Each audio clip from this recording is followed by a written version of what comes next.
Baik, terima kasih banyak Pak. Di sini saya izin menyampaikan hasil dari resume paper Hedonic Price Method dari papernya Tapsuan.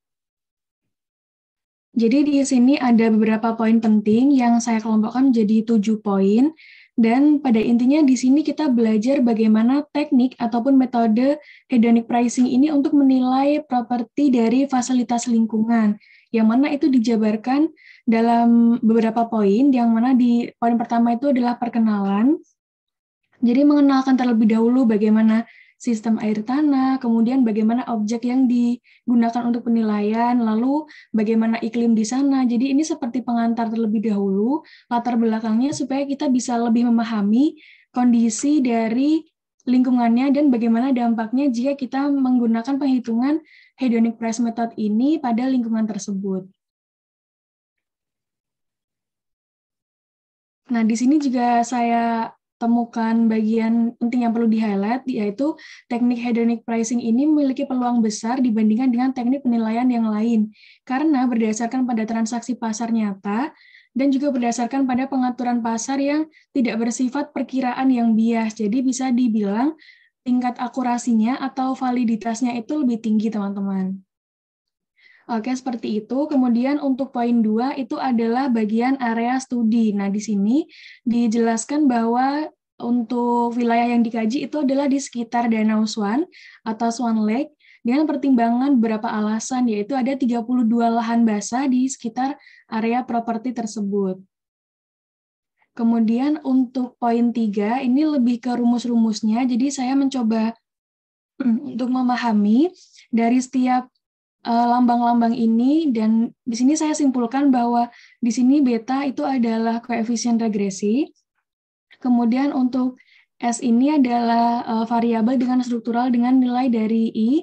Kemudian NKI ini adalah K dengan variabel lingkungan masyarakat dengan nilai dari I. Kemudian W ini adalah satu dengan variabel lahan basah dengan nilai dari I. Jadi di sini saya coba cermati sebenarnya apa maksud dari rumus ini, karena untuk membaca rumus ini hanya sekilas mungkin agak sulit dipahami ya teman-teman. Jadi memang harus diartikan satu persatu untuk kemudian kita bisa memahami bagaimana maksud dari rumus tersebut. Kemudian untuk bagian selanjutnya itu adalah poin yang keempat. Di sini terdapat sumber data. Untuk sumber datanya ini ada data geospasial dan juga data penjualan properti. Pada paper juga sudah dijelaskan untuk data geospasial itu terdiri dari apa saja dan sumbernya dari mana. Begitu pula untuk data dari penjualan propertinya. Kemudian untuk poin yang kelima adalah metode estimasi. Di sini menggunakan pendekatan regresi bertahap untuk memilih variabel dengan statistik signifikansi dan varians faktor inflasi yang kurang dari 10. Di sini juga terdapat beberapa rumus yang saya cantumkan kembali sesuai dengan paper Tapsuan. Lalu untuk poin yang keenam, setelah perhitungan, sudah didapatkan hasilnya, jadi berdasarkan perhitungan regresi, itu kita bisa mendapatkan hasil bahwa luas tanah, jumlah kamar tidur, kamar mandi, ruang belajar, ruang parkir mobil, ruang makan, dan ruang permainan, serta usia rumah itu, kita bisa mengetahui bagaimana pengaruh signifikansinya terhadap penjualan harganya. Seperti itu. Kemudian, untuk bagian 7 ini adalah poin diskusi, di mana ini juga disampaikan kesimpulan. Oke, nah di sini dalam studi ini ada disampaikan oleh Tapsuan bahwa sebaiknya dalam penyampaian studi ini memberikan ilmu baru untuk pembuat kebijakan yang lebih berwenang supaya lebih memperhatikan bagaimana dampak jika dilakukan pembangunan properti di sekitar lahan basah yang dibiarkan mengering. Jadi di sini selain disampaikan kesimpulan juga disertakan saran untuk kedepannya itu bagaimana langkah yang harus diambil oleh pembuat kebijakan. Kurang lebih seperti itu, Pak. Terima kasih, Pak. Ya, bentar.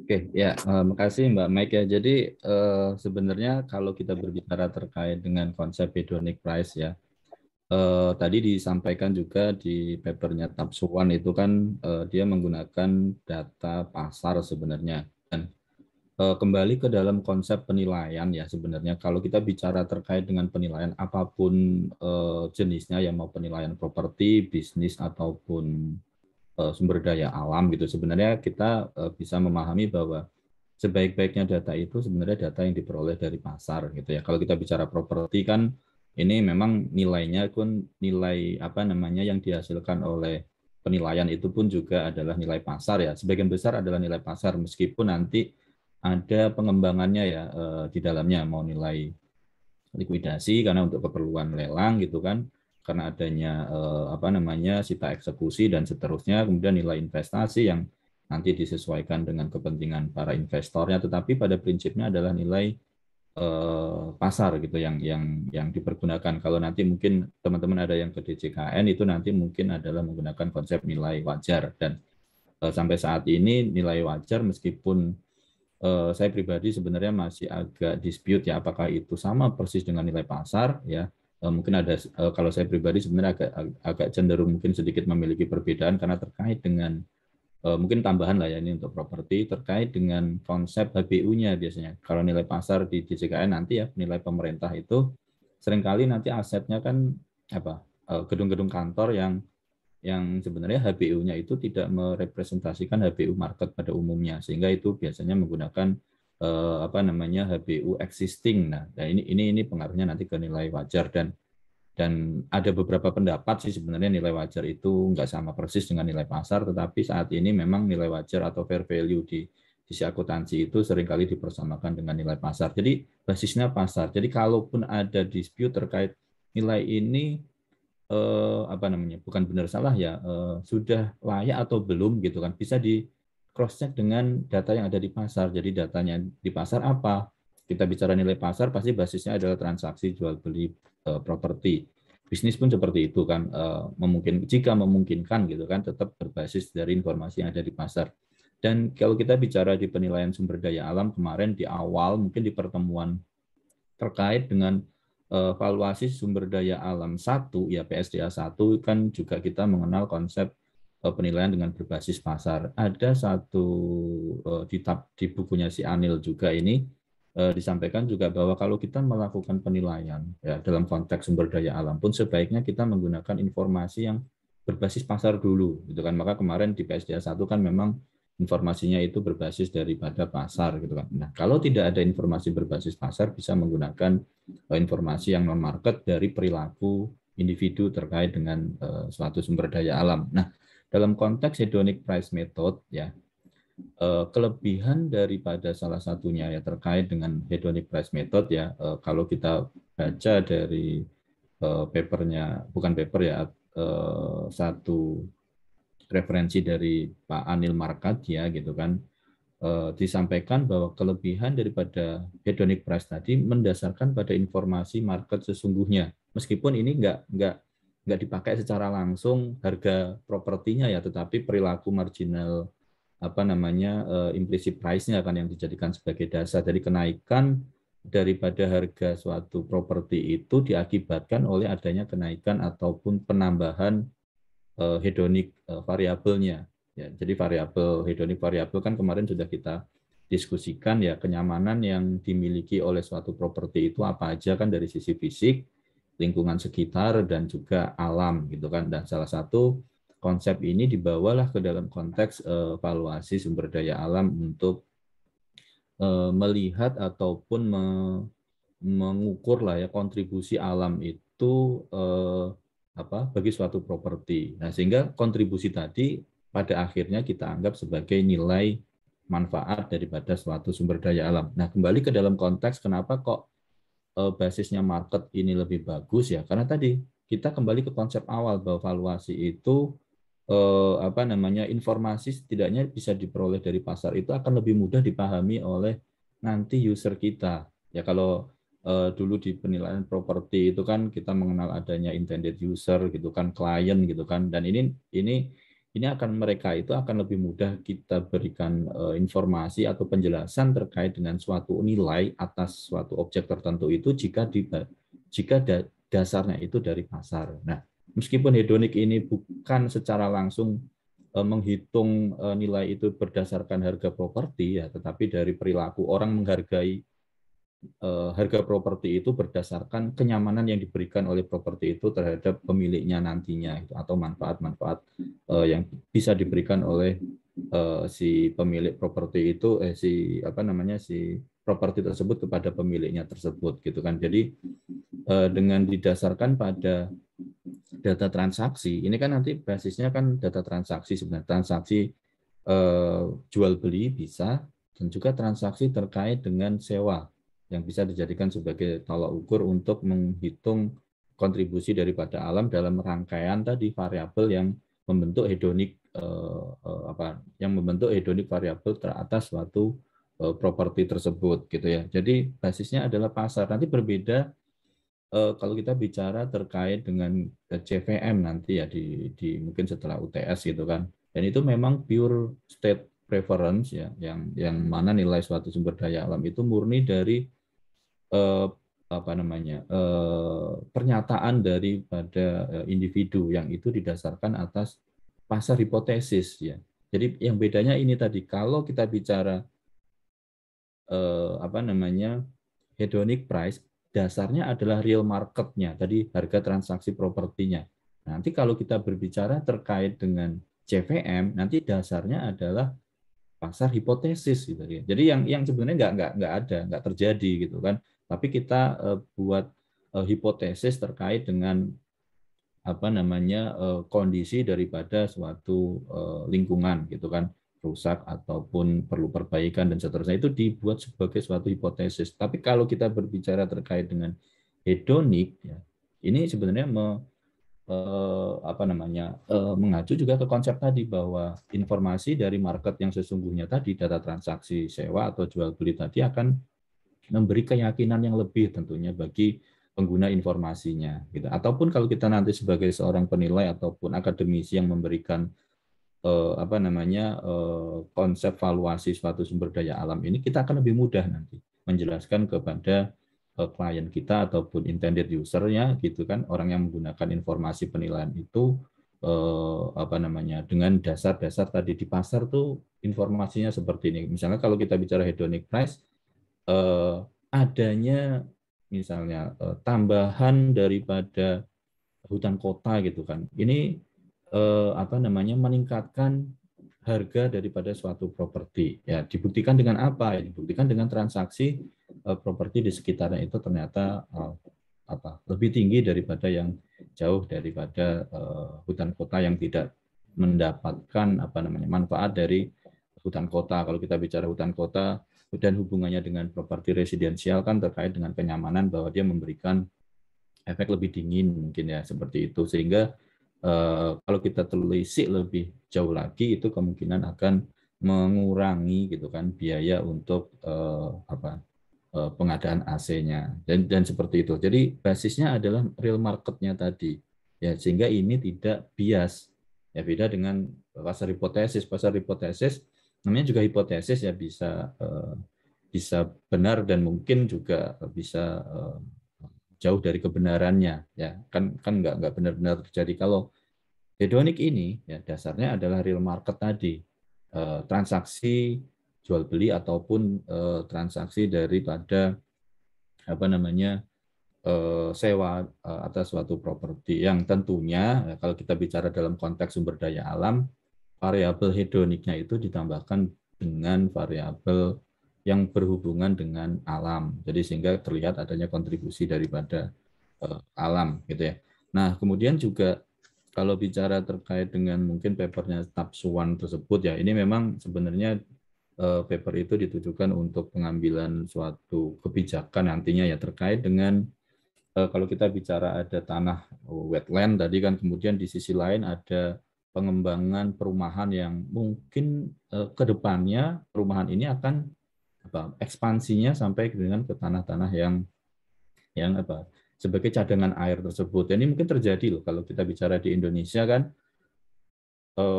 Mungkin kalau cerita Kelapa Gading dulu ya, Kelapa Gading itu katanya ya, saya juga mungkin datang ke Jakarta udah jadi ya Kelapa Gading itu seperti sekarang ini. Kalau mendengar ceritanya, kenapa kok Kelapa Gading sampai sekarang kadang di musim penghujan itu tergenang ya karena dulunya dia adalah tangkapan air, wetland juga di situ, tanah rawa-rawa gitu, yang mana dia sebagai sebenarnya adalah supporting untuk penyediaan air, tetapi dengan perkembangan kebutuhan akan tanah, kemudian juga ada suatu kalau di properti ya di penilaian properti bahwa Kelapa Gading itu dianggap sebagai prime zone gitu kan bagi mungkin teman-teman atau saudara etnis Tionghoa itu dianggap punya keberuntungan tersendiri di situ meskipun banjir tetapi karena faktor yang dipercaya oleh mereka ya punya feng shui punya keuntungan tersendiri sehingga dia memiliki nilai yang lebih gitu dan inilah sebenarnya yang kalau kita bicara terkait dengan valuasi sumber daya alam tadi ya adanya trade off ya mau sebagai hutan ataupun tanah rawa tadi ya atau berubah menjadi suatu pemukiman gitu ini memang harus diidentifikasi tadi sebenarnya manfaat daripada hutan ataupun tanah rawa itu sejauh mana gitu kan jadi dalam prakteknya memang mungkin di Indonesia ini mungkin tidak terlalu valuasi sumber daya alam ini mungkin tidak terlalu menjadi suatu hal yang menjadi basis untuk pengambilan suatu kebijakan gitu ya. Dan mungkin nanti kalau di kuliah umum, tapi kuliah umum sepertinya kemarin Pak Doskonya akan mengarahkan ke dalam konteks neraca penyusunan kelautan dan perikanan gitu ya, yang saat ini sedang dilakukan oleh teman-teman dari DJKN. Jadi nanti mungkin tema untuk neracanya gitu kan, itu tema untuk kuliah umumnya terkait dengan penyusunan neraca SDA di DJKN dan BPS, jadi narsumnya nanti dari DJKN. Nanti kalian bisa bertanya di situ ya terkait dengan konteks bagaimana sih memvaluasinya gitu kan terkait dengan penyusunan neraca moneternya tersebut gitu kan. Nah, nanti coba disimak apakah sama dengan konteks teori yang kita pelajari. Ya tentu mungkin nggak sama ya karena kalau dalam penyusunan neraca itu kan PIC-nya di BPS itu nanti mengacu ke konteks valuasi yang ada di BPS gitu kan. Dia ada standarisasi penilaian sumber daya alam itu yang disusun oleh BPS internasional ya saya lupa istilahnya BPS yang ada di dunia itu seperti apa tapi itu nanti bisa ditanyakan ke teman-teman yang menjadi narasumbernya. Nah kembali ke dalam konteks hedonic price ya ini mungkin kita coba simak sekilas lagi. Makasih Mbak Mika ya untuk paparannya dan teman-teman yang lain juga variasinya banyak ya tapi saya apresiasi ya intinya adalah bahwa konteks valuasi ya atau konteks atau metode penilaian berbasis hedonic price method ini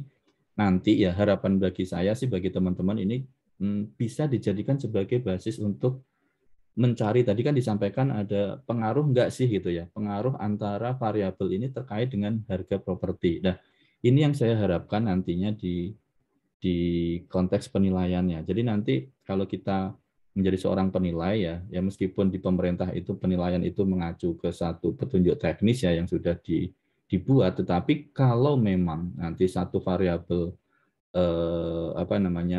properti itu tidak punya pengaruh ya nanti jangan kita masukkan seperti yang ada di Juknis gitu ya. Maksudnya itu sebagai feedback ke teman-teman penyusun peraturannya nantinya. Karena kalau kita bicara properti kan sebenarnya properti itu sifatnya kan heterogen ya dan dia mengacu ke satu lokasi atau daerah tertentu gitu. Jadi pengaruh di daerah A belum tentu sama dengan di daerah B dan harapannya itu nanti dijadikan sebagai satu dasar kita untuk menjustifikasi bahwa variabel yang sudah ditentukan di Juknis mau di DJP ataupun di DJKN tadi bisa kita challenge nantinya gitu ya. Jadi jangan ya ini saya dulu juga pernah di daerah gitu ya. Jadi kalau biasanya sih kegiatan kita ataupun sifat penilai yang ada di daerah itu ya pokoknya yang di Juknis itu gitu kan kita ikutin gitu ya. Nah, tapi harapan saya ini kan nanti teman-teman bisa memberikan input masukan tadi terkait dengan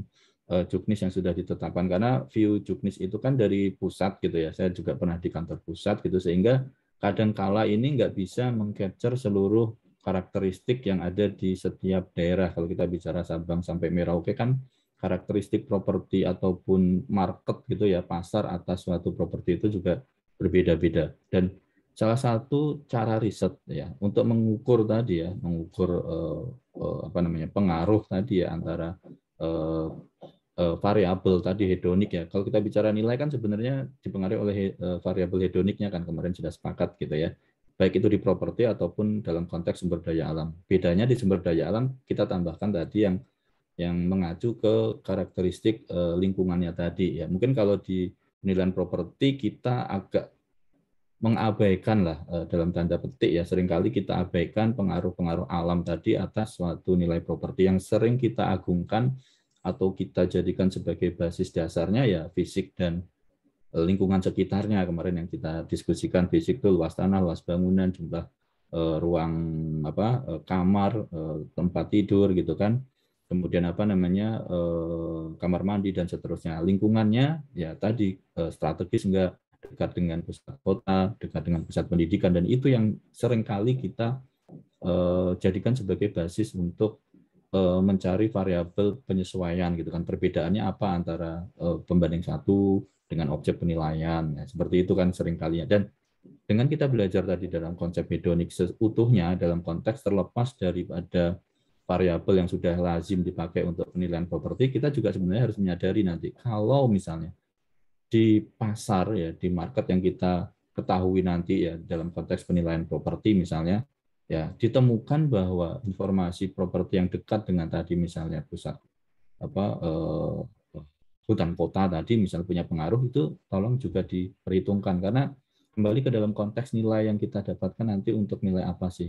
Kalau kita bicara pasar ya nilai pasar itu ya berarti apa sih yang diinginkan oleh pasar gitu ya. Itu harus kita benar-benar identifikasi dan kita masukkan ke dalam apa namanya variabel perhitungannya. Ya. Meskipun kalau tadi di daerah itu kita seringkali khawatir ya, ini kan di juknisnya nggak ada gitu kan. Nah, tetapi seringkali dalam juknis itu pun tidak memberikan batasan yang kaku ya. Sebenarnya bisa juga kita menambahkan variabel yang memang dirasa punya pengaruh di daerah-daerah tertentu, dan itu bukan haram, sesuatu yang haram gitu maksudnya di dalam konteks penilaian gitu kan. Dan kalau kita memang concern gitu kan mau bicara penilaian untuk menghasilkan nilai pasar ya, benar-benar tadi market yang diinginkan oleh pasar tadi ya memang harus kita identifikasi dan kita jadikan sebagai variabel perhitungan untuk menghasilkan suatu nilai khususnya di properti gitu ya. Oke, itu mungkin saya gabungkan antara konsep hedonic price dengan penilaian properti ya. Memang dalam dunia kerja nanti mungkin yang paling banyak bersentuhan ya dengan teman-teman kalau memang nanti serius ataupun berkarir di penilaian, itu memang di bidang properti ya. Mungkin kalau di pajak nanti properti dan bisnis gitu ya. Bisnis karena memang dalam konteks perpajakan mungkin yang sedang dikejar gitu kan, mungkin yang nanti dapat uang banyak gitu kan bagi penerimaan negara ya sebenarnya transaksi bisnis perusahaan, sehingga penilaian bisnis itu juga menjadi satu kebutuhan yang harus dimiliki oleh calon penilai yang ada di DJP. Tapi kalau di DJKN mungkin lebih ke properti ya, meskipun bisnis ada, tetapi bisnis dalam konteks mungkin bukan jual beli perusahaan, bukan transaksi merger, akuisisi, bukan, tetapi dalam konteks biasanya kelayakan usaha suatu kerjasama aja gitu kan. Jadi mungkin ada dua kriteria yang sedikit berbeda antara penilai di DJP dan di DJKN gitu ya. Oke, bentar, saya jawab itu dulu ya. Bentar, saya jawab di samping dulu.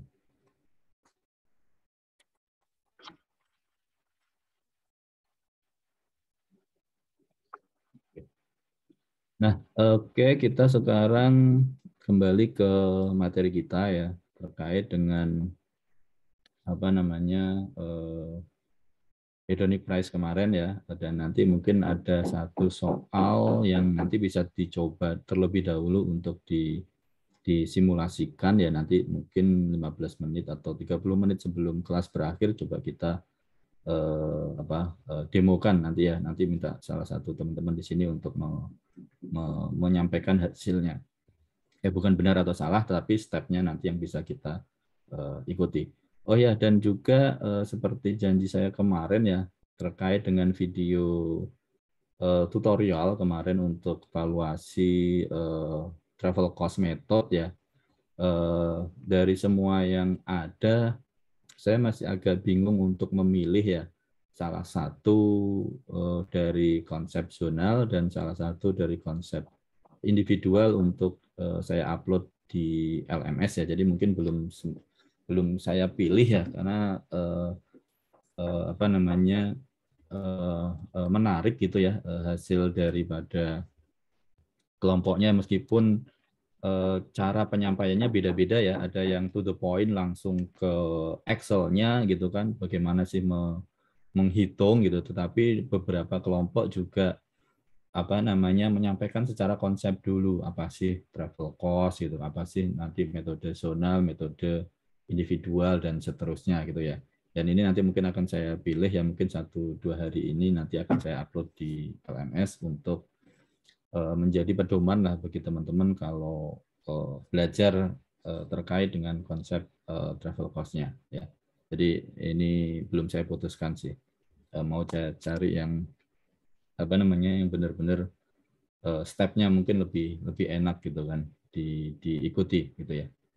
Nah, kembali ke dalam konteks hedonic price method nih, untuk PPT-nya apa sudah bisa dilihat? Sudah ya? Baik, sudah Pak. Oke, bentar.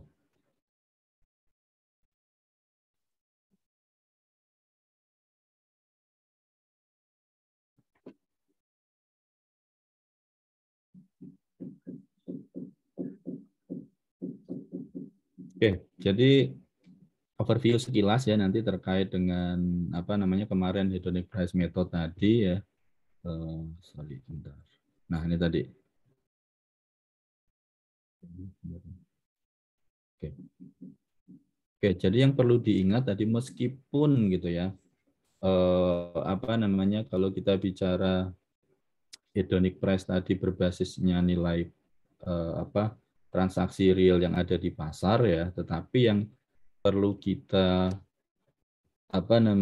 kita jadikan sebagai dasar untuk valuasinya sebenarnya bukan harga properti itu, tetapi adalah implicit price yang kemarin sudah kita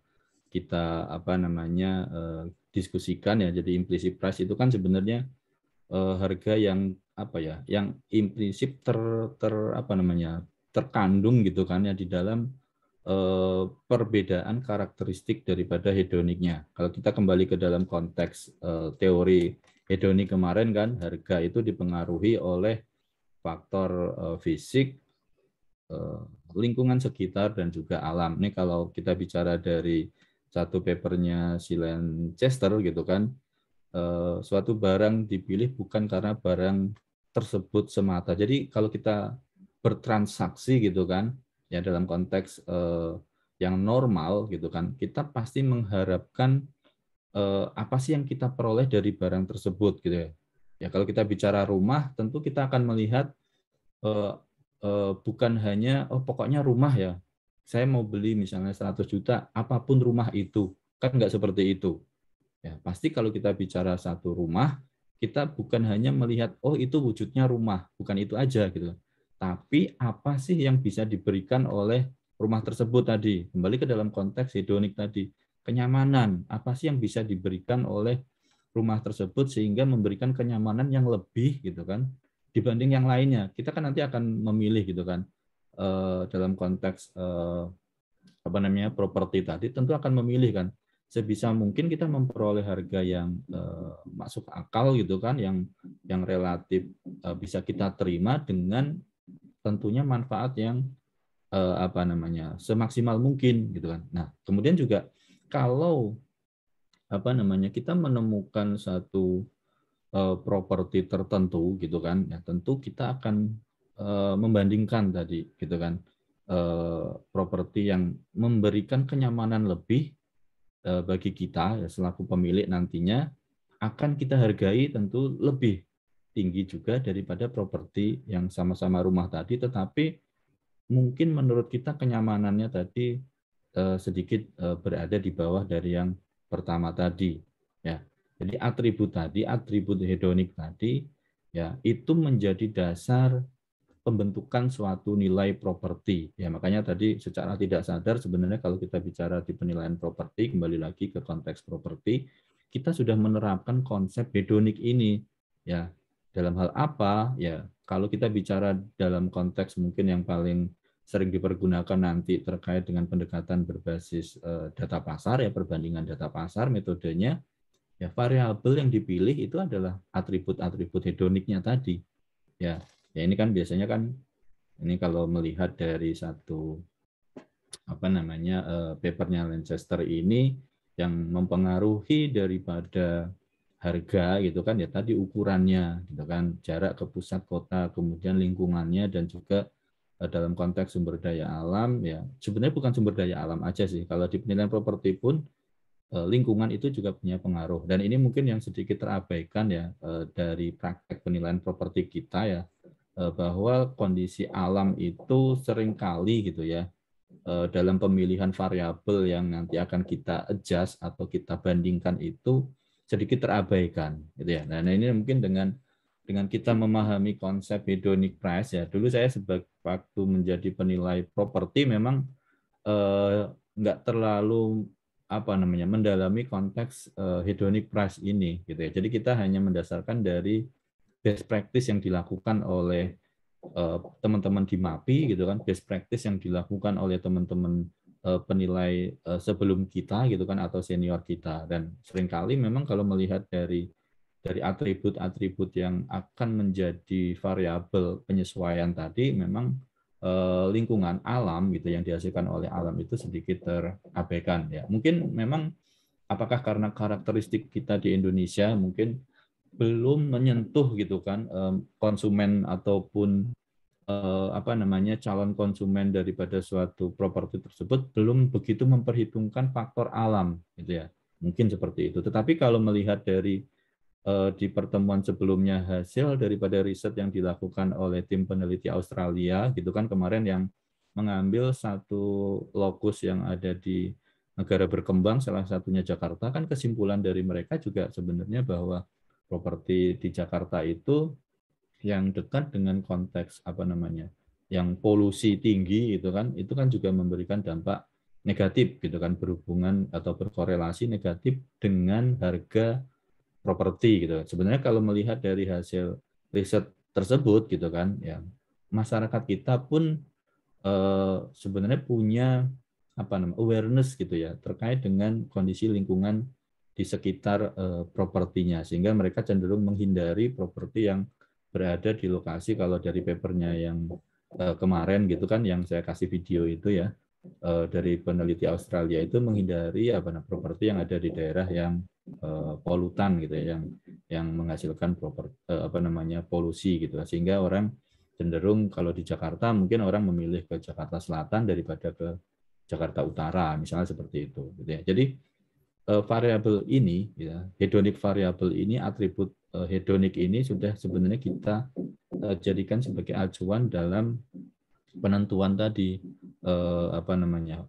penentuan variabel yang membentuk suatu harga properti. Meskipun tidak tadi sampai saat ini mungkin memang faktor alam tadi tidak menjadi faktor dominan di dalam pemilihannya. Jadi mungkin tadi kembali lagi ke dalam konteks mungkin di kita yang menjadi acuan utama ya dekat dengan tempat kerja dulu lah gitu. Karena ya kalau kita bicara karakteristik masyarakat di Indonesia ataupun konteks ekonomi di Indonesia gitu kan dengan di negara yang mungkin mereka lebih aware terkait dengan lingkungan kan berbeda ya. Kalau di Indonesia memang yang penting dekat dulu, karena kalau jauh dari tempat kerja mungkin akan memberikan efek penambahan kos untuk biaya perjalanannya ataupun biaya transportasi dan lain-lainnya ya. Mungkin berbeda dengan negara yang sudah lebih teratur ya, tertata dengan baik gitu, mungkin mereka masalah terkait dengan transportasi bukan menjadi masalah utama ya, yang menjadi kriteria pertimbangan mereka adalah tadi kenyamanan tadi, yang salah satunya kontributor daripada kenyamanan atas suatu properti tersebut diberikan oleh alam ya. Jadi hedonic price method didasarkan pada premis bahwa barang-barang yang diperdagangkan tadi kan basisnya adalah seperti yang Tatsuwan sampaikan tadi adalah nilai jual yang ada di pasar gitu kan, nilai jual properti yang ada di pasar ya. Apa namanya, di sini disampaikan hedonic price method didasarkan pada premis bahwa barang-barang yang diperdagangkan tadi ya dibentuk berdasarkan atribut tertentu tadi, atribut hedoniknya tadi yang sudah kita diskusikan cukup banyak. Ini tadi ya, properti, karakteristik fisiknya, lingkungan dan alam gitu ya. Nah, kembali ke dalam konteks hedonik tadi ya, meskipun dasarnya adalah ya, ini kita ulang lagi ya, adalah harga properti gitu kan, apa yang ada di pasar ya, tetapi nilai yang nantinya menjadi pijakan kita gitu kan untuk melihat kontribusi daripada alam tersebut ya, atau nanti kita jadikan sebagai atau kita klaim sebagai nilai sumber daya alam ya, terkait dengan apa namanya, lingkungan tersebut ya, lingkungan alam tersebut bukan dari harga semata-mata harga propertinya, tetapi adalah dari konteks implicit price-nya ya. Jadi perbedaan tadi, orang bersedia membayar lebih atas suatu properti jika misalnya ada dua properti yang sama kan, kemarin di materi sebelumnya kan ada dua properti, misalnya kemarin ada 4 ya, ada 4 kuadran properti gitu ya, tetapi mungkin kita ambil 2 aja yang punya karakteristik mirip ya secara umum ya, yang membedakan adalah satunya memiliki kelebihan terkait dengan dekat dengan hutan ya, kalau nggak salah kemarin di apa PPT-nya itu, dan satunya tidak. Di situ tercermin kan nilai yang mendekati dengan hutan tersebut kan $125.000 ya, sedangkan yang tidak memiliki atribut tambahan berupa lingkungan yang berupa hutan tersebut dihargai $100.000. Jadi dengan kita membandingkan suatu properti yang sama gitu kan, pada umumnya dari sisi lingkungan sekitar, dari sisi fisiknya ya, dan ada satu variabel yang berbeda gitu kan terkait dengan alam gitu kan, dan ini ternyata diterima oleh pasar ya. Jadi satu juga syarat utamanya adalah hedonic price ini bisa untuk menghitung suatu sumber daya alam tadi bisa kita jadikan sebagai satu metode penghitungan nilai tadi, apa namanya, asalkan market tadi menerima adanya apa namanya, perbedaan atribut tadi mempengaruhi daripada nilai suatu properti dalam transaksi yang sesungguhnya tadi. Jadi kalau mungkin di kita ternyata nggak direspon gitu ya, bahwa yang dekat hutan kota sama yang jauh hutan kota itu nggak menjadi apa namanya, nggak menjadi satu apa namanya, satu variabel atau satu atribut yang diperhitungkan, ya mungkin konteks hedonik ini nggak akan relevan kita pergunakan gitu. Jadi makanya dalam uji regresinya juga nanti harus dilihat tadi apakah punya korelasi atau enggak dengan harga suatu properti gitu ya. Jadi itu juga yang menjadi satu dasarnya. Jadi yang dicari adalah implicit price tadi ya. Tambahan harga yang harus dibayarkan individu untuk tambahan karakteristik daripada suatu properti. Dan kalau kita bicara terkait dengan konsep implicit price ini ya, juga bahwa penambahan yang perlu diingat nanti adalah penambahan karakteristik tadi, implisit apa namanya, atribut-atribut tadi, bukan apa namanya, secara hubungan tadi bukan penambahannya tadi sama terus gitu kan. Maksudnya kalau kita bicara misalnya gampangnya gini, rumah gitu kan dengan rumah 2 kamar gitu, kemudian lokasinya di dekat apa namanya, di dekat jalan raya gitu, misalnya harganya 100 juta, kemudian di dekat jalan raya dan ada pepohonan mungkin 110 juta. Kemudian pepohonan dan apa namanya danau gitu misalnya 120 juta. Kalau ditambahkan tersebut gitu kan. Nah, penambahannya nanti tidak garis lurus gitu kan, tetapi melandai seperti ini ya. Jadi nggak akan yang perlu kita pahami adalah dia nggak akan nambahnya nggak akan terus seperti ini, tapi dia akan melandai. Mungkin ini juga kalian sudah pernah pelajari di dalam konteks ilmu ekonomi mikro ya, bahwa kalau kita menikmati sesuatu gitu kan pasti akan ada batasan tertentu gitu kan. Jika kita mencapai batasan kepuasan tertentu tadi gitu kan, mungkin penambahannya tadi nggak akan signifikan lagi. Mungkin dalam kondisi tertentu dia malah akan menurun gitu ya, atau tidak direspon sebenarnya. Kalau dalam konteks di hedonic price method ini nanti penambahannya nanti sudah dalam batas yang jenuh tadi, tidak akan direspon dalam bentuk perubahan harga properti ya. Tetapi dalam konteks yang masih tidak terlalu banyak gitu ya. Nah, penambahan tadi satu karakter properti yang berupa lingkungan alam tadi, dia akan serta-merta menambahkan nilai daripada ataupun menambahkan daripada respon konsumen atas harga suatu propertinya. Ya, jadi konsep implicit price ini yang kita jadikan sebagai dasar. Maka nanti kita perlu mencari berapa sih implicit price-nya. Jadi bukan kok berapa sih harga propertinya yang menjadi dasar perbedaan daripada ataupun yang menjadi dasar daripada kontribusi alam atas suatu nilai properti.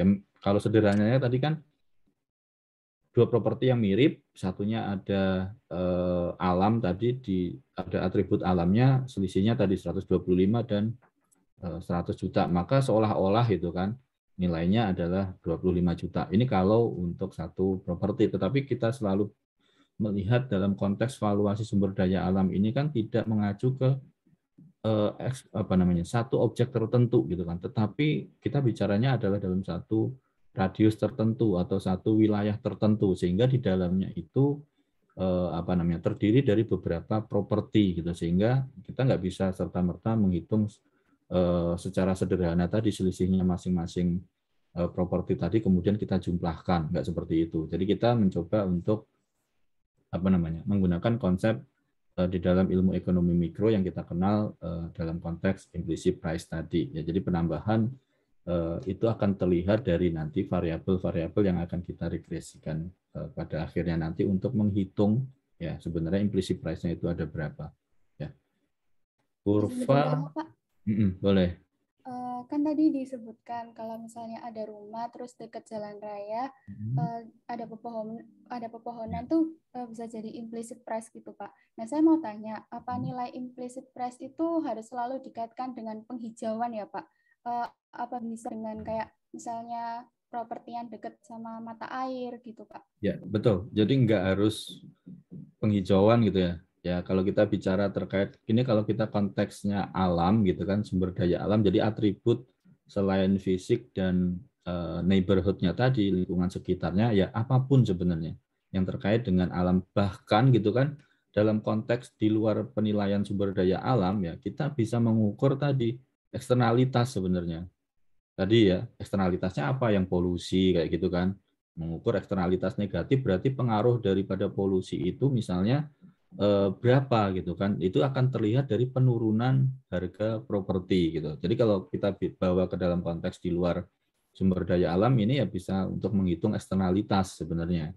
Ini kalau mungkin di paper yang mungkin lepas dari konteks sumber daya alam ya, biasanya memang beberapa konsep hedonik ini dibawa ke dalam konteks menghitung eksternalitas. Mungkin kalian sudah belajar juga kan adanya eksternalitas itu kan, positif ataupun negatif. Mungkin kita lebih mengenal eksternalitas itu seolah-olah negatif gitu, padahal kan enggak juga gitu kan. Nah, salah satu metode untuk menghitung eksternalitas negatif tadi ya, pengaruh daripada misalnya tadi polusi tadi ya, bisa menggunakan hedonic price. Jadi enggak harus tadi penambahan apa namanya pohon gitu. Apapun sebenarnya gitu kan yang mau kita masukkan bebas sebenarnya.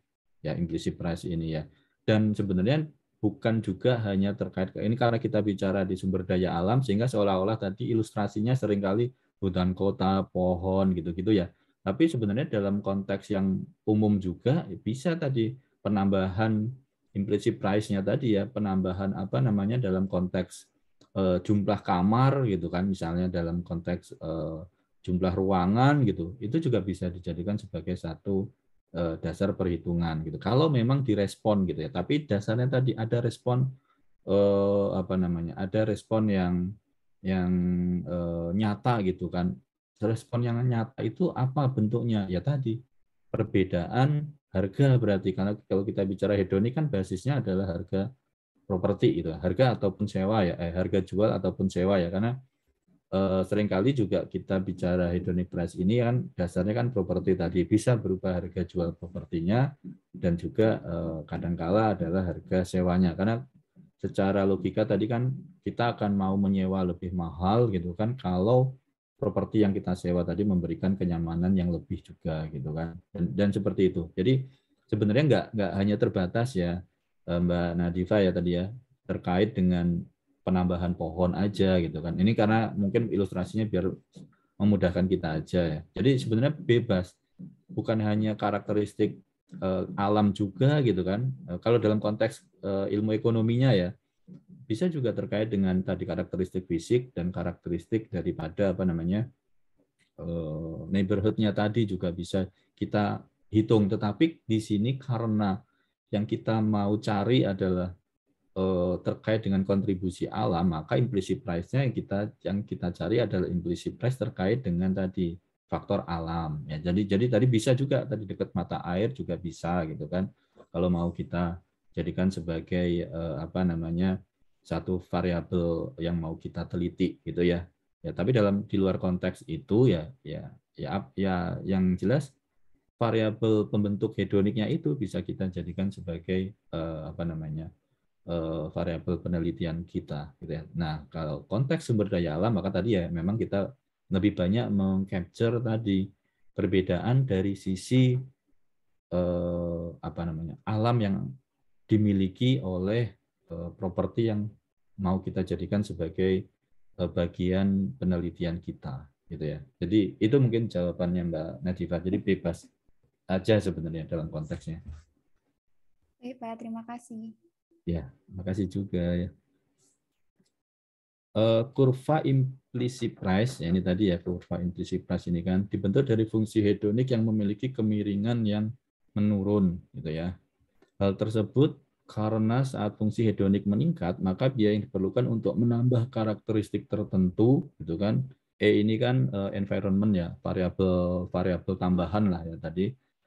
Juga meningkat gitu kan. Namun pada tingkat E yang tinggi ya slope kurva hedonik semakin kecil sehingga implicit price juga rendah. Jadi ya semakin menambah tadi ya ini dalam konteks mungkin dalam public policy ya biasanya kan ada kebijakan untuk kalau saya pernah baca satu paper lagi itu terkait dengan ada suatu ini hedonik atau bukan ya yang saya pernah baca. Jadi ada suatu keinginan pemerintah sebenarnya untuk apa namanya menambah pepohonan gitu di suatu lingkungan tertentu. Nah, tapi konteksnya adalah menambah pepohonan tadi ya. Kalau dalam konteks hedonic price seolah-olah itu kan menambah apa namanya menambah nilai daripada suatu properti, tetapi dalam public policy ya menambahkan satu variabel alam tadi di suatu lingkungan itu ternyata membutuhkan biaya gitu kan. Dan tentu saja biaya ini ya ini papernya dari Australia sih sebenarnya, mungkin nggak apa namanya nggak benar-benar sama dengan konteks di kita ya, mungkin karena terkait dengan bentuk pemerintahannya mungkin yang berbeda, kemudian bentuk partisipasi masyarakatnya juga mungkin yang sedikit berbeda ya. Jadi dalam paper tersebut ya disampaikan bahwa pemerintah berencana menanam pohon, tetapi gitu kan nanam pohon ini biayanya nanti dibebankan ke masyarakat ya. Nah, dia membuat kajian publik konsep hedonik tadi untuk menjustifikasi.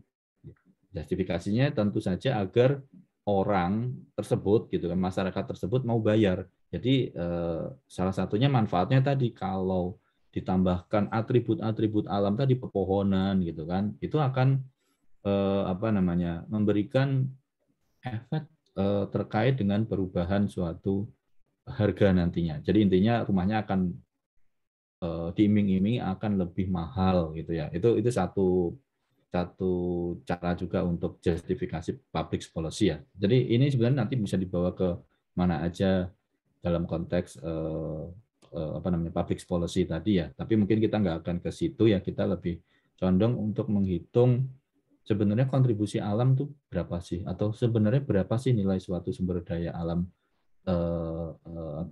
yang ada di sekitar kita tadi ya, kayak tadi hutan kota gitu mungkin yang di kita gitu kan, yang sering saya sampaikan, berapa sih nilai hutan kota ya, tadi cari di, kalau kita menggunakan konsep hedonik ya cari dengan mengambil sampel rumah-rumah yang ada di sekitar hutan kota sampai dengan radius tertentu. Nanti radius tertentu adalah radius di mana kemungkinan gitu kan efek daripada hutan kota tersebut tidak terasa lagi gitu kan ya, hutan kota tadi udah nggak memberikan efek yang dingin lagi gitu, misalnya seperti itu ya. Itu juga bisa dipraktekkan di Indonesia. Kalau untuk contoh yang tadi saya sampaikan untuk meminta tambahan kontribusi masyarakat, sepertinya memang karakter daripada masyarakat dan pengelolaan pemerintahannya mungkin sedikit berbeda, sehingga di kita kan nggak lazim lah hal-hal seperti itu dilakukan gitu ya. Jadi ini tadi ya konsep implicit price. Bentar.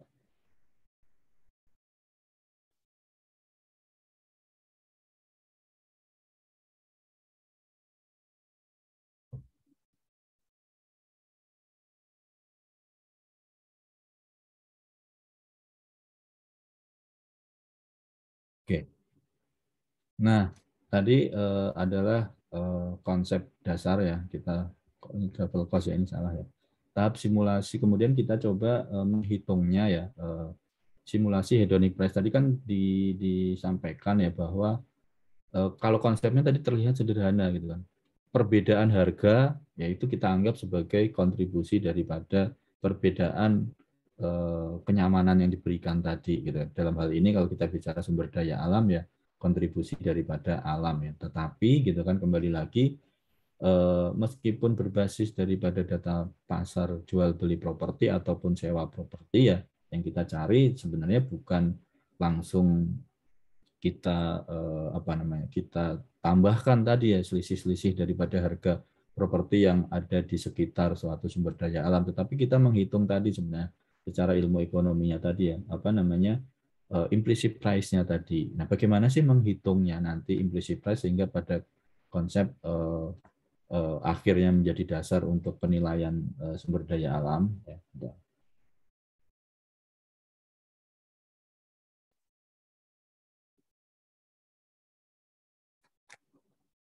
Ya, ini nanti akan saya kasih udah ada ya, udah saya share di LMS ya untuk Excel-nya ya. Jadi nanti bisa diikutin langkah-langkah yang ada di Excel tersebut gitu ya. Nanti bisa dicoba dulu. Jadi ini adalah tadi yang saya sampaikan di awal ya. Excel itu gitu kan yang simulasi tadi itu adalah kita ambil dari punyanya Anil Markandia gitu ya. Jadi Valuation of Environmental Methodology gitu ya. Jadi metodologi penilaian sumber daya alam. Jadi kami ambil dari situ. Nah, kalau kita bicara tadi terkait dengan konsep hedonik tadi ya, harga properti dipengaruhi oleh variabel apa aja ya, di dalam di dalam papernya si Anil Markandia ya, bukan paper sebenarnya, di dalam bukunya Anil Markandia tadi gitu ya. Harga itu kan dipengaruhi oleh di suatu daerah ini ya, dipengaruhi oleh tadi karakter jumlah ruangan gitu ya. Sorry.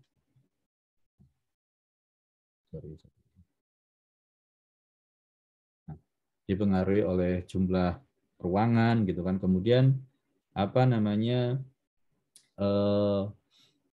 ini independen atau dummy variabelnya ini rumahnya yang apa namanya, kalau di luar itu kan couple gitu ya, atau yang nempel ya, atau yang berdiri sendiri gitu ya. Jadi daminya adalah yang nempel atau dempet ini ya, dan satunya enggak dempet gitu ya. Karena mungkin di kita bahkan dempetnya itu mungkin bukan ini ya, ini di negara barat ya. Jadi kalau di kita mungkin nempelnya kanan kiri ya, kalau di mereka kan sebenarnya ada yang independen ya berdiri sendiri, ada yang nempel satu dinding aja, dan itu juga seringkali menjadi satu variabel mengganggu kenyamanan tadi ya. Yang kalau nempel dinding kan ada sedikit pengurangan kenyamanan gitu ya. Artinya apa? Ya mungkin kalau di tetangganya mungkin lagi rame ya dia akan kena imbasnya ya. Dan kalau orang barat kan kalau kita melihat dari kehidupan mereka kan memang ya ada sisi individual ya, kalau ada gangguan dia akan merasa kenyamanannya berkurang ya. Dan ini kalau di Indonesia sebenarnya mungkin lazim ya, kalau kita bicara di perumahan gitu ya, rata-rata kan rumahnya bahkan nempelnya bukan di satu sisi tapi di kanan kiri gitu kan, bukan hanya nempel dua rumah tetapi berderet gitu ya. Dan ini mungkin di kita bukan menjadi variabel yang diperhitungkan gitu kan, kalau kita membeli suatu properti, atau ini sudah menjadi hal yang lumrah ya, sehingga orang bukan nggak terlalu mempermasalahkan kondisi tersebut di Indonesia gitu. Tetapi kalau kita bicara di dalam konteks di negara lain gitu kan, negara yang sudah lebih mungkin mapan gitu ya, ternyata rumah yang tadi detached sama tidak tadi ya, dempet sama enggak tadi, itu punya pengaruh juga ya. Kemudian juga pengaruh daripada jarak dari pusat kota tadi kan, itu kan kondisi lingkungan sekitarnya juga, tadi ada kejahatan tadi ya, tingkat kejahatannya ya kan. Kalau kita bicara residensial tentu kita akan lebih memilih tinggal di daerah yang tingkat kejahatannya tentu lebih rendah dibandingkan dengan daerah yang memiliki tingkat kejahatan lebih tinggi gitu ya. Jadi ini juga dijadikan sebagai satu variabel yang mempengaruhi suatu nilai properti gitu ya. Kemudian yang kita cari sebenarnya adalah nanti implicit price daripada broadleaf-nya ini ya. Jadi broadleaf tree coverage rate, jadi banyaknya pepohonan lah di daerah tersebut lah, mungkin gampangnya seperti itu ya, punya pengaruhnya terhadap dari harga suatu properti gitu ya. Kemudian juga pendapatan ini ya, pendapatan annual income gitu ya, pendapatan tahunan daripada rumah tangga yang ada di sekitar rumah tangga yang ada di daerah tertentu tersebut gitu kan. Juga ada terkait dengan jumlah anggota keluarga. Nah, kembali ke dalam konteks valuasi sumber daya alam gitu ya. Ya. Seperti kalau kita menghitung kemarin dalam konteks travel cost ya, khususnya yang individual travel cost ya. Padahal yang kita carikan kemarin cuman yang kita carikan adalah hubungan antara travel cost dengan visiting gitu kan, atau jumlah kunjungan gitu kan. Tetapi yang kita regress ya dalam individual travel cost kemarin kan cukup banyak gitu kan. Selain variabel travel cost-nya juga ditambahkan variabel-variabel lain ya, atau social economic variable gitu kan.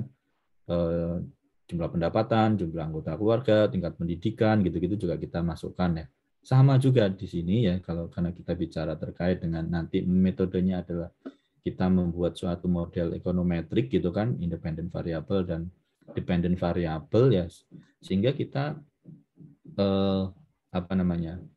dalam menyajikan informasi atau meregresi gitu lah, mungkin gampang sederhananya tadi ya, untuk mendapatkan suatu koefisien regresinya nanti sebagai dasar untuk perhitungan nilai gitu kan. Ya, kita juga memperhitungkan tadi variabel independennya itu adalah variabel-variabel yang dirasa punya pengaruh gitu kan. Pengaruh terhadap apa? Kalau kita bicara travel cost kemarin ya pengaruh terhadap jumlah kunjungan ya. Kalau kita bicara hedonik ya berarti variabel yang punya pengaruh terhadap terhadap harga suatu properti ya. Setidaknya pengaruhnya apa aja kalau kita bicara ke dalam konteks hedonik ya tadi 3 konsep dasar tadi sebenarnya ya, meskipun enggak juga dibatasi ya.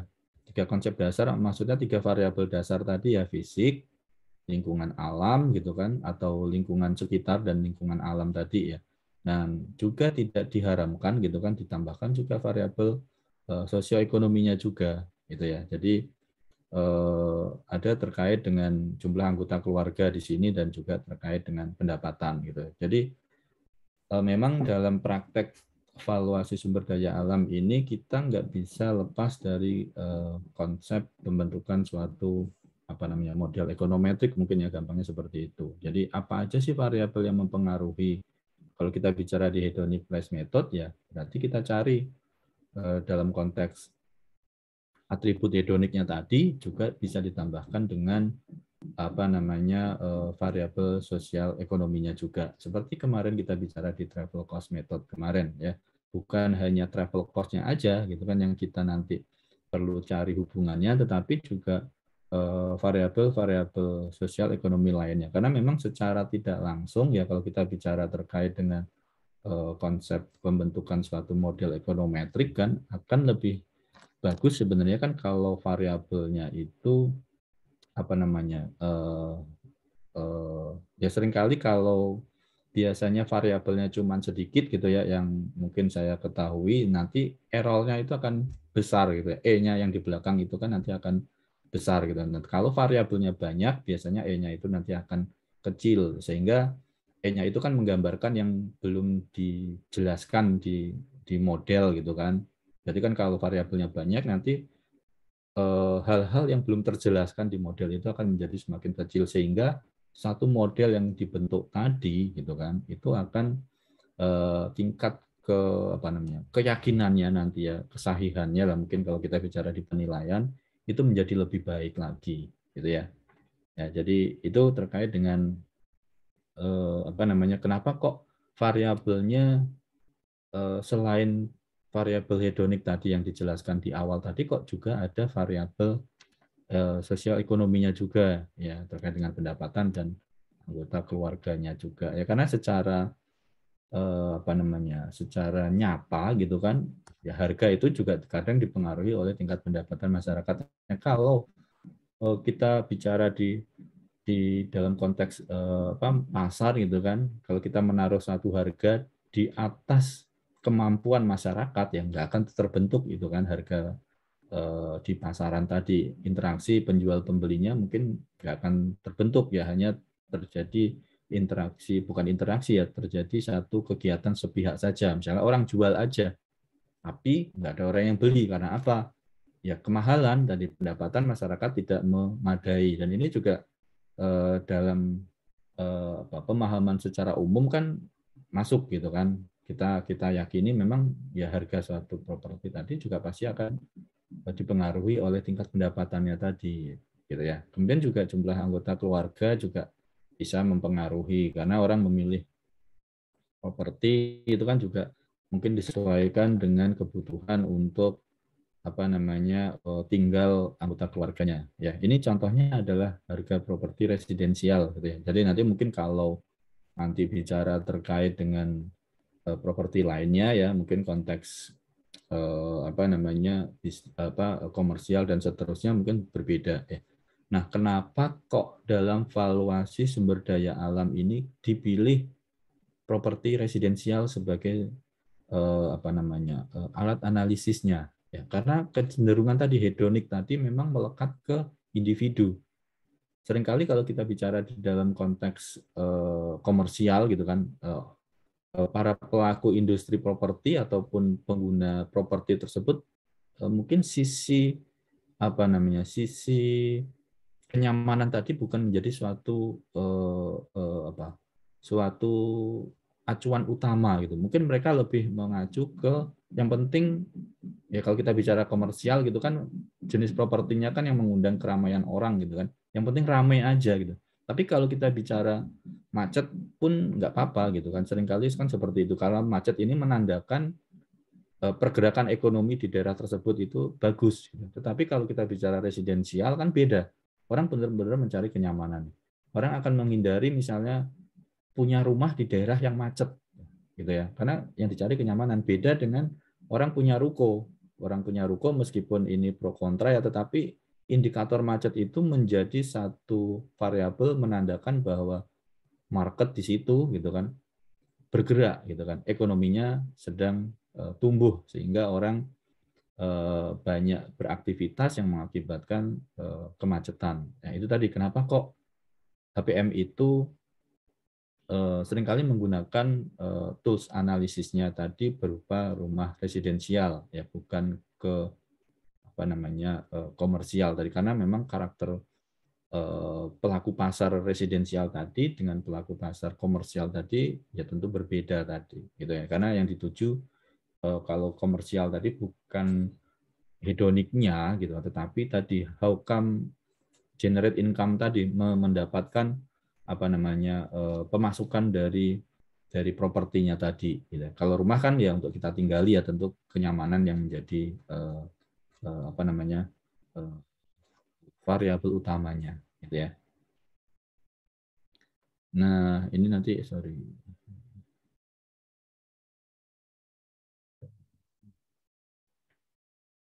tadi ya. Kemudian tadi nanti langkah keduanya nanti ikutin aja yang ada di Excel itu ya. Kita nggak akan mengupas dalam ya terkait dengan konteks valuasi sumber daya alam, tetapi kita bisa mereplikasi, ini kan replikasi sebenarnya, replikasi daripada modeling yang sudah dibuat oleh Anil Markandia tadi ya. Nah, ini tadi langkah yang kedua adalah mengubah data menjadi fungsi logaritma, karena tadi kan yang kita cari perubahan tadi ya, marginal utility-nya tadi ya, atau apa tadi, marginal utility ya kalau nggak salah ya. Ya tadi dari perubahan tadi kita membuat perubahan prosentase kan. Biasanya kalau mungkin kalian belajar ekonometrik kan sederhananya kenapa kok di-log-kan, di-learn-kan gitu kan, fungsinya kan tadi untuk menghitung tadi perubahan-perubahannya. Kemudian lakukan analisis regresi berganda harga rumah ya, price egg untuk karakteristik atributnya. Tadi kan ada ya atribut price egg ataupun harga, kemudian number of room sampai dengan broadleaf-nya tadi ya. Di regress gitu ya. Di regress. Kemudian yang keempat, estimasi fungsi harga rumah untuk different level of environmental good, yaitu broadleaf-nya. Jadi nanti diikutin di situ ada satu langkah untuk estimasi tadi ya different levelnya ya, kemudian buat dalam bentuk kurva ya kalau memungkinkan ya, tetapi kalau enggak juga sebenarnya kurva tadi kan sebenarnya untuk mengecek tadi ya konteks apakah sudah sesuai dengan teori atau enggak sih gitu kan, kurva nanti yang kita bentuk tadi itu ya. Ya kalau enggak sesuai ya ini nanti perlu dicek kembali data-datanya gitu ya. Jadi itu bisa menjadi langkah korektif tadi ya, benar atau enggak daripada data kita sebenarnya. Nah, kemudian hitung tadi implicit marginal price-nya ya.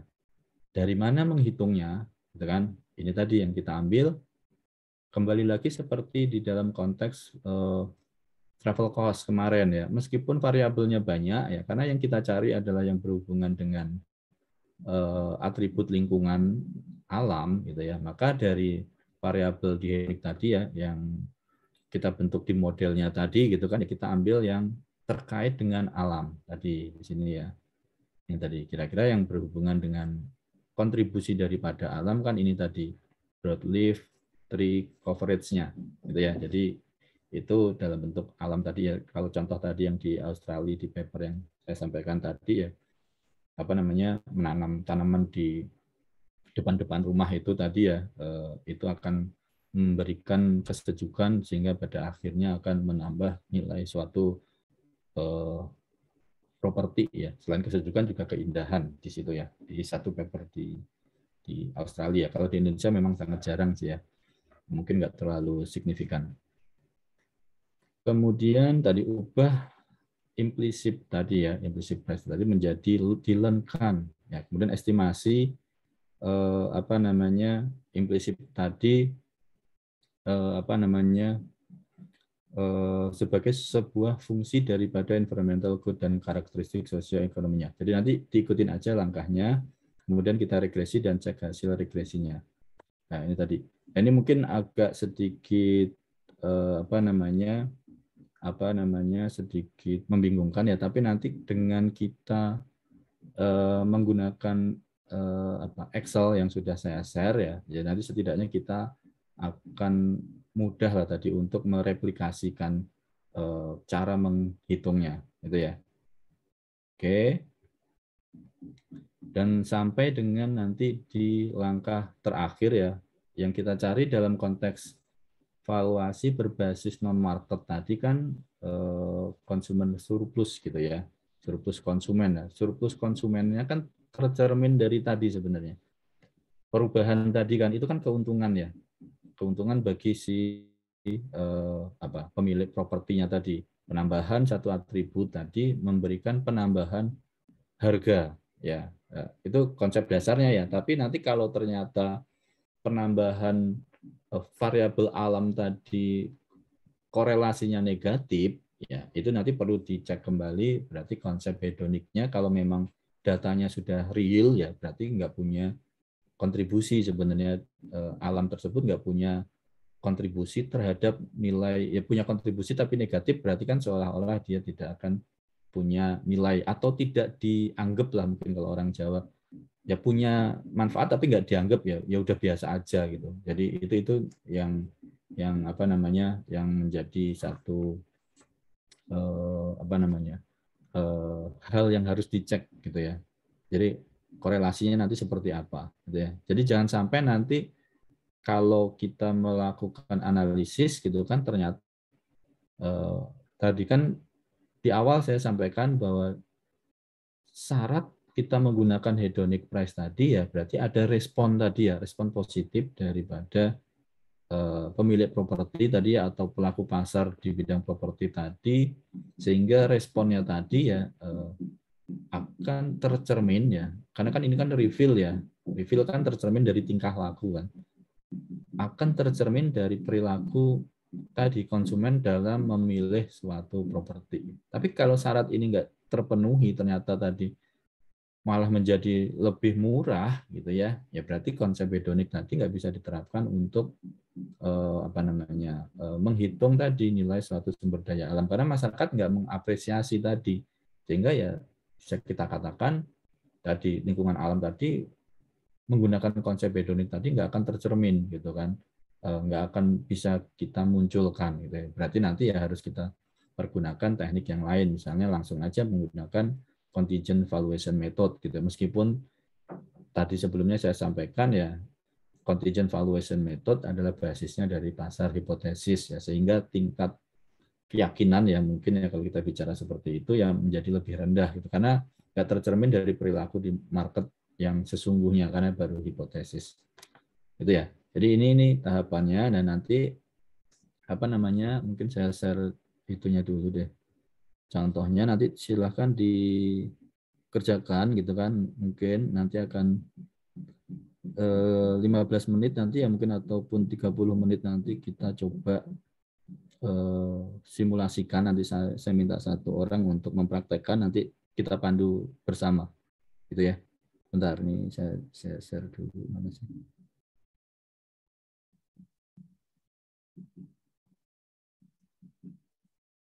Share screen.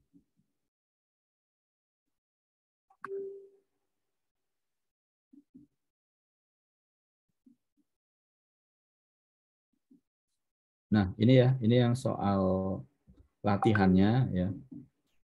Jadi yang kemarin saya sampaikan, tadi saya upload di LMS ya. Ini adalah soalnya tadi, ini dari risetnya Pak Anil tadi gitu ya. Jadi ini langkah pertama ini adalah data.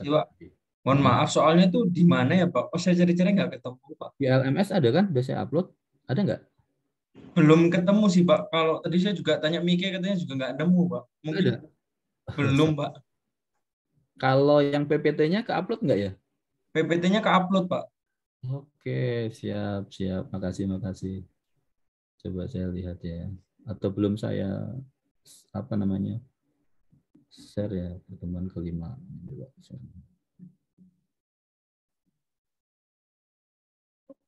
Oke, belum ya.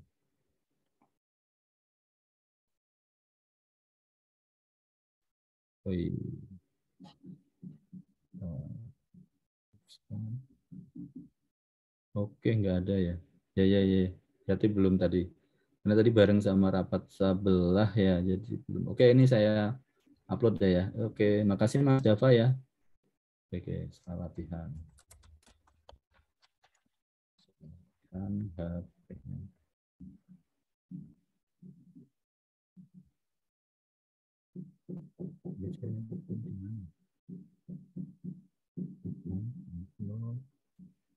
Sepertinya belum saya save and display tadi ya, keburu ada kegiatan di sebelah tadi. Oke, ini barusan saya upload, coba dicek lagi, udah nongol belum ya? Sudah Pak, sudah kelihatan. Oke ya, makasih ya tadi atas koreksinya, mungkin tadi saya buru-buru uploadnya sehingga mungkin satu step save and display-nya tadi belum sempat saya pencet ya. Oke, makasih ya. Nah, itu oke, ini tadi ya. Ini langkah awalnya. Ya, ini replikasi aja sih sebenarnya. Ini replikasi dari ya setidaknya kita tahu lah bagaimana sih para peneliti itu menggunakan konsep hedonic price untuk menghitung nilai suatu sumber daya alam. Tadi ya saya sampaikan kembali ini replikasi daripada salah satu cara langkah yang dilakukan oleh Anil Markantnya. Jadi nanti gini ya, kalau kita bicara valuasi sumber daya alam mungkin travel cost yang kemarin gitu kan kita coba simulasikan hedonic price, CVM nanti juga dalam prakteknya mungkin ada variasi variasi penggunaannya ya atau tekniknya gitu kan. Beda peneliti nanti mungkin akan sedikit ada sedikit modifikasi. Jadi nggak sama persis ya. Jadi memang kembali ke dalam konteks evaluasi sumber daya alam ini kan tidak ada standar bakunya. Sebenarnya ini kan konsep ilmu ekonomi yang dibawa ke dalam khususnya mikro ya, ilmu ekonomi mikro yang dibawa ke dalam valuasi sumber daya alam gitu ya. Jadi nanti pasti ada variasinya. Jadi nggak akan sama persis. Dan ini tadi saya sampaikan ini adalah langkah replikasi dari yang dilakukan oleh Anil Markantnya tadi gitu ya. Olah data, ya nanti ikutin aja di sini. Yang tadi kan satu langkahnya adalah kita learn-kan, ya, nanti di-learn-kan aja gitu ya. Learn-kan ya biasa aja ya, sama dengan learn dari dari sel yang mau kita ubah menjadi learn gitu ya. Kemudian ini nanti di regress biasa gitu kan. Semua variabel kemarin kita regress nanti akan muncul. Kemudian implicit price nanti kita cari dengan rumus implicit price tadi yang ada di PPT gitu ya. Jadi nanti taruh di sini ya implicit price-nya berapa. Ya, kemudian kita regress harga yang ada di implicit price-nya tadi gitu ya. Ini akan kita praktekkan deh kalau udah. Saya mungkin izin sebentar untuk ke sebelah dulu ya. Nah, terakhir ya kita cari tadi. Yang kita cari sebenarnya kan surplus konsumennya ya, rata-rata surplus konsumen lah, individual surplus konsumen rata-ratanya berapa. Itu nanti yang akan kita jadikan sebagai patokan untuk menghitung nilai sumber daya alamnya. Jadi nanti dikalikan dengan populasi yang ada di sekitar lingkungan tersebut gitu ya. Ini kan data ini kan adalah data samplingnya. Nanti data populasinya ya kalau memang mau kita cari untuk menggambarkan nilai suatu sumber daya alam di dalam satu wilayah tertentu ya kita harus tahu jumlah jumlah populasi daripada properti yang ada di wilayah tertentu tersebut gitu ya. Oke, jadi ini nanti tolong dicoba dulu lah ya semampunya gitu ya. Nanti mungkin di jam 12.30 ya, nanti akan coba kita simulasikan kembali. Gitu ya. Oke, itu dulu ya, mungkin yang bisa saya sampaikan. Nanti saya akan kembali ke jam 12.30 ya.